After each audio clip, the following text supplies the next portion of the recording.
So this is my OV app, the public traffic app, and every column you see is a check-in and a check-out and the amount of money. So all these check-ins are by bus, or it says bus. Yeah. And here you see these are all the bank cards connected. So they're my passes are three of them, which they're gonna charge. So they're all of So them. this is the app that they use for the 50-minute seater bullshit, right? Yes, correct. For the public traffic that you need to have, so you can do your payments.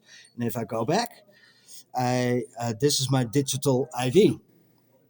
So if you want to go, if That's the from the Dutch government. yeah, so if the Dutch government is there's no internet connection. Well, if the Dutch government wants to have a um, want to communicate because you need to do your taxes, you log in by that app. You're doing your taxes.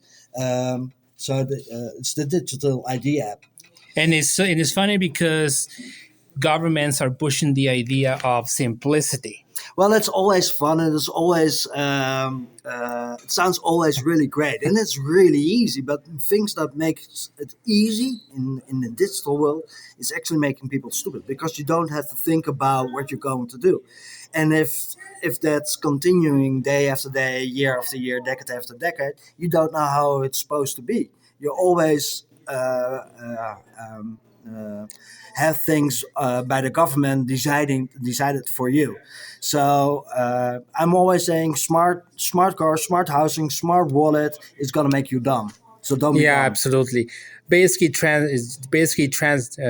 moving the intelligence from the individual to a machine, which is that.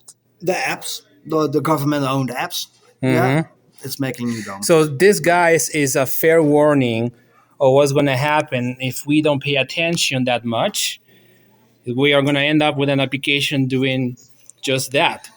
And Tra- yeah, it's government owned, so it's your digital ID. It's the public traffic. If you want to have an airplane, you're on. Yeah, that's a widget. Yeah.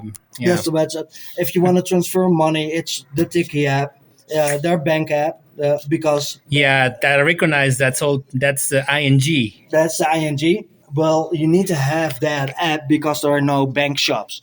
We had 10 years ago. We have over 6,000 bank shops where you can go into a bank, and nowadays the big banks, the ING, the Rabobank, and the ABN AMRO Bank, has less of around 200 bank shops.